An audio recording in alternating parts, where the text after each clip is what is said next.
భారత్లో పరిస్థితులు క్రమంగా సాధారణ స్థితికి చేరుకుంటున్నాయి. పహల్గాం దాడి తర్వాత ఉగ్ర స్థావరాల మీదకు ఇండియా అటాక్ చేసి ప్రతీకారం తీర్చుకుంది.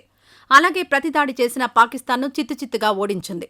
ఇరు దేశాల మధ్య నెలకొన్న ఉద్రిక్త పరిస్థితులు కాల్పుల విరమణ ఒప్పందంతో తగ్గుముఖం పడుతున్నాయి. ఈ తరుణంలో భారత్ను లక్ష్యంగా చేసుకుంది పొరుగు దేశం చైనా.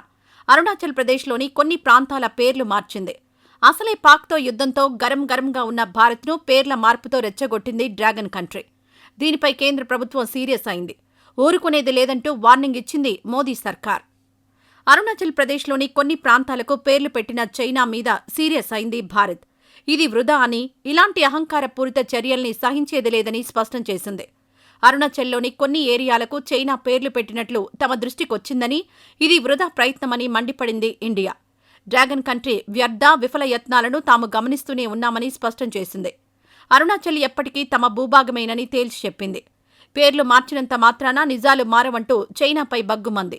కాగా అరుణాచల్ ప్రదేశ్ను జాంగాంగా పిలుస్తూ వస్తోంది డ్రాగన్ కంట్రీ. దీన్ని టిబెట్ దక్షిణ భాగంగా పరిగణిస్తోంది. గతేడాది ఇలాగే అరుణాచల్ ప్రదేశ్లోని 30 ప్రాంతాల పేర్లను మార్చి లిస్టు రిలీజ్ చేసింది. అలాగే అరుణాచల్ను తమ దేశ మ్యాప్లో జోడించి కొత్త మ్యాప్ను కూడా విడుదల చేసింది. అయితే వీటిని భారత్ కొట్టి పారేసింది.